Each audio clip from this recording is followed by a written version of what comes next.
E aí, pessoal, tudo bem com vocês? Olha, hoje eu quero fazer uma análise crítica a respeito de uma pergunta que eu recebi numa live. Pergunta do Cosme Santana, que está sempre por aqui prestigiando o canal com a sua audiência. Uma pergunta que, a princípio, parece bem simples, mas que se a gente for analisar ali a fundo, não é tanto não, tá? E eu vou te explicar por quê. Mas antes, caso seja a tua primeira vez por aqui, eu sou o Adriano Felipe, e se você estava procurando conteúdos sobre serviço social, você encontrou, tá no canal certo. Então eu, se fosse você, já ia me inscrevendo, ativando as notificações para não correr o risco de me perder nessa imensidão de canais do YouTube. Porque aqui, gente, vocês têm vídeos todos os dias, lives de segunda a sexta com especialistas nas mais diversas áreas do serviço social. E você que quer ir um pouco além e ajudar o trabalho a se manter, a crescer cada vez mais aqui dentro da plataforma, considere se tornar membro por apenas R$ 4,99 por mês, onde vai ter acesso a um grupo muito bacana, onde vamos poder trocar uma ideia sobre serviço social. Mas vamos lá. Ele perguntou no chat quem foi a primeira assistente social do mundo. E aí eu respondi o seguinte, que eu não ia voltar lá para São Tomás de Aquino e as Damas da Caridade, por exemplo, porque eu achava longe demais. E que um pouco mais próximo dos moldes de hoje, eu diria que é a americana Jane Addams, que começou um trabalho social lá em Chicago, nos Estados Unidos. Lógico, a Mary Richmond, a Mary Ellen Richmond, né, ela é frequentemente considerada uma das primeiras assistentes sociais profissionais e uma das fundadoras do serviço social moderno. E isso por quê, Adriano? Porque ela foi a pioneira na criação de métodos de investigação social e desenvolvimento ali de teorias que embasaram a prática do serviço social da época, coisa que anteriormente, gente, nunca tinha sido feito. Ela escreveu várias obras importantes, incluindo ali o Diagnóstico Social, que é considerado a base profissional do serviço social enquanto uma profissão que buscava uma sistematização da prática na época. Só que vale mencionar aqui que a assistência social, enquanto prática de ajudar os necessitados, existe há séculos e até há milênios. E sim, reparem que eu disse assistência social no sentido de assistencialismo mesmo, mas não confundam com assistência social, política pública, direito do cidadão e dever do Estado, tá? Mas a profissionalização dessa atividade, como a gente entende hoje, ela teve um desenvolvimento mais claro ali a partir do final do século XIX e início do XX, com figuras como a Mary Ellen Richmond desempenhando um papel fundamental. Inclusive, quando eu recebi essa pergunta, estava do meu lado o Leandro Rocha, que é um assistente social do Ministério da Saúde, mestre em História das Ciências, e ele sabiamente disse que não ia arriscar um nome, porque aí a gente teria que discutir o que é ser a primeira assistente social. Vejam. Mano, tô vendo aqui o chat. É o Cosme, tá perguntando. O Cosme jogou uma pegadinha, cara. Alguém poderia me dizer o nome da primeira assistente social do mundo? Olha, Cosme, eu não vou ser louco aqui de voltar a São Tomás de Aquino e as Damas da Caridade, que é muito longe isso. Eu diria sim, não sei, Leandro, mas pelo que eu leio, eu diria que é a americana lá, a Jane Addams. Ela foi primeiro que a Mary Richmond, acredito. Cara, eu não vou dizer nenhum nome não, porque aí a gente vai ter que discutir o que é ser a primeira assistente social. Então veja que tem vários pontos aqui que a gente pode discutir. E, na verdade, essa pergunta é uma pergunta que pode ter várias respostas, apesar de eu ter dado só uma. Vamos lá. O Leandro Rocha, ele tem toda a razão, porque se você pensar em serviço social quanto uma prática pura e simples de assistência naquele âmbito religioso, caridade e tal, aí a gente vai ter que ir para São Tomás de Aquino ou até mais para trás, na Inglaterra, onde as caixas de pobre foram uma forma de assistência social. Essas caixas elas eram usadas para coletar doações dos paroquianos que seriam destinadas aos mais necessitados da paróquia. Esse sistema, gente, ele foi formalizado como a Lei dos Pobres, que estabeleceu a responsabilidade das paróquias de cuidar dos pobres. Então, a arrecadação de fundos através dessas caixas era parte de um sistema mais amplo de assistência, que incluía ali também outras medidas como a concessão de auxílios em dinheiro, bens, provisão de trabalho para os desempregados e a criação das chamadas casas de trabalho para aqueles ali que não podiam se sustentar. Esse sistema ele foi um precursor dos modernos sistemas de assistência social, representando uma tentativa de organizar, de estruturar a caridade e o cuidado aos necessitados dentro de comunidades locais. Tinha muitos problemas? Tinha, mas não vem ao caso nesse vídeo, porque nesse vídeo a gente vai tentar achar a primeira assistente social do mundo. Então percebam que, se você for pensar em serviço social como assistência aos pobres, por exemplo, você pode retroceder e muito na história. Em sociedades tribais e clãs, a assistência social era muito usada baseada em sistemas de quê? De reciprocidade, de solidariedade. Então os membros da comunidade, eles ajudavam uns aos outros em tempos ali de necessidade. E fazendo o quê, Adriano? Compartilhando recursos, oferecendo suporte.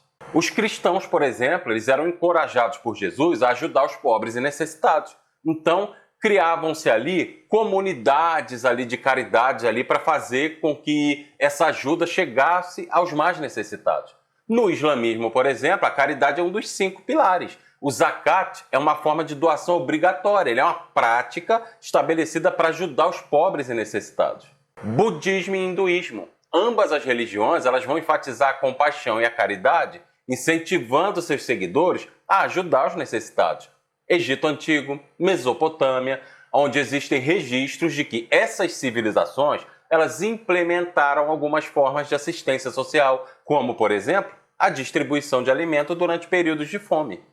As cidades-estados gregas elas praticavam a filantropia. Os cidadãos mais ricos eles financiavam obras públicas e distribuíam alimentos. Na Roma Antiga, por exemplo, a chamada Nona Romana era um sistema de distribuição de grãos aos cidadãos mais pobres.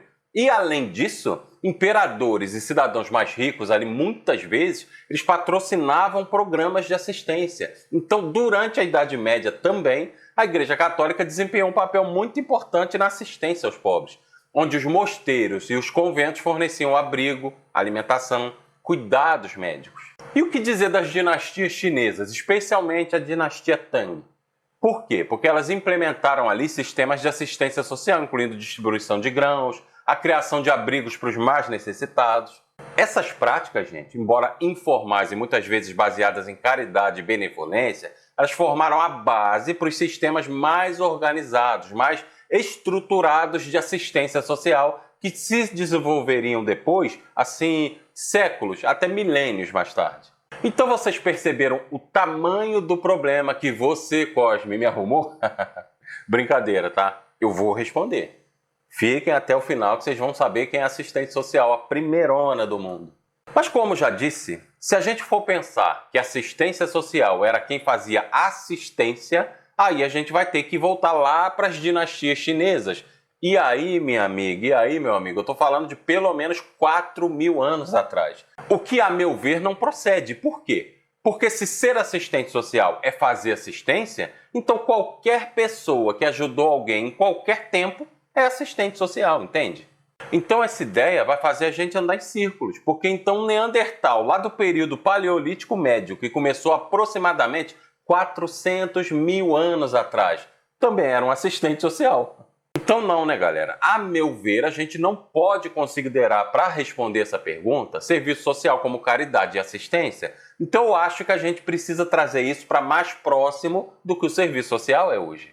Aí a gente vai lá para a escola belga, citada pelo Leandro, mas a escola belga ela é fundada em 1920, e daí a gente já tinha 2 assistentes sociais que, a meu ver, deram os pontapés iniciais para ter o serviço social como uma profissão. Mas, na verdade, a primeira escola de serviço social do mundo ela surge em Amsterdã em 1899. Para quê? Para resolver a questão do disciplinamento do tempo dos operários. Olha que coisa, né? Mas eu insisto, só tem agora 2 respostas possíveis para essa pergunta. E essas respostas são Jane Addams e Mary Richmond. Mas ainda tem uma ponta solta. Numa conversa com o Cosme nos comentários, ele falou de uma autora que afirmou que seria quem fundou a Hull House em Chicago, com a Jane Addams, a primeira assistente social. E quem fundou a Hull House lá em Chicago com a Jane Addams foi a Ellen Gates Starr, em 1889. As duas se conheceram durante seus estudos lá no seminário de Rockford, que hoje é uma universidade. Elas abriram a Hull House como um centro comunitário para quê? para atender às necessidades dos imigrantes e pobres da cidade. E agora eu vou te explicar, Cosme, o porquê que eu não concordo com a autora que você citou. Porque a Jane Addams, ela foi assistente social, filósofa, socióloga, reformadora social americana. Ela é uma das figuras mais importantes no campo do serviço social e uma das fundadoras do movimento de casas de acolhimento dos Estados Unidos. A Jane Addams, gente, ela foi também uma fervorosa defensora dos direitos das mulheres, da paz, por exemplo. Em 1931, para vocês terem uma ideia, ela se tornou a primeira mulher americana a receber o Prêmio Nobel da Paz. E por quê? Pelo seu trabalho na promoção da paz mundial e da justiça social. Então ela furou a bolha. Ela começou um movimento de sistematização da prática na tentativa de transformar o serviço social numa profissão de fato. Mas a Mary Richmond, com seu serviço social de caso, vai ter mais sucesso nisso. Tanto que é ela quem vai pautar o CESO no Brasil. E é por isso, Cosme, que eu não concordo com a autora que você citou. Porque a Ellen Gates Starr não conseguiu sair dessa questão de caridade, de assistência pura e simples, como a Jane Addams e a Mary Richmond fizeram, por exemplo. Tanto que elas fizeram estudos na área.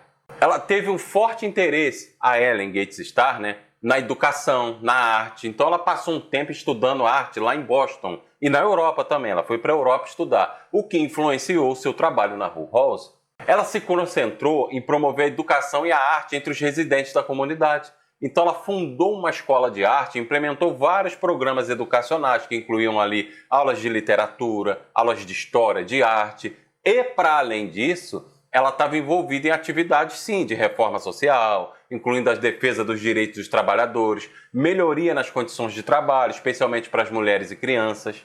Então, o compromisso dela com a educação e com a arte, junto com as suas atividades de reforma social, sim, fizeram dela uma figura assim, muito importante nos movimentos de casas de acolhimento e na história do serviço social dos Estados Unidos. No entanto, entretanto, contudo, todavia, porém, quem aprofundou tudo isso foi a Jane Addams, a ponto de ganhar o Prêmio Nobel da Paz. Então é o seguinte, estamos entre duas, Mary Richmond e a Jane Addams, e aí é quase um empate técnico, gente. Por quê? Porque elas são da mesma época, com apenas um ano de diferença ali na idade, só que a Jane Addams começa o trabalho um pouco antes. Lógico que no Brasil, vamos sempre ter a tendência de achar que é a Mary Richmond, porque o serviço social de casos dela veio para cá. E também, ela realmente foi mais longe nessa questão de sistematização da prática da profissão em si.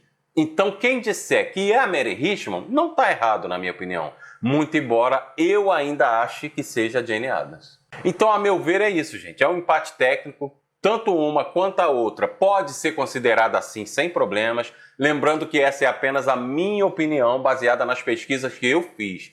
Vai ter quem concorde, vai ter quem discorde. E isso é muito normal quando se trata de pesquisas históricas. Tá bom? Bom, então é isso. Mais uma vez, gente, não esqueçam de se inscrever no canal, de ativar as notificações, de deixar seu like, de compartilhar o vídeo e de comentar aqui embaixo me contando o que você achou. Até a próxima. Fui.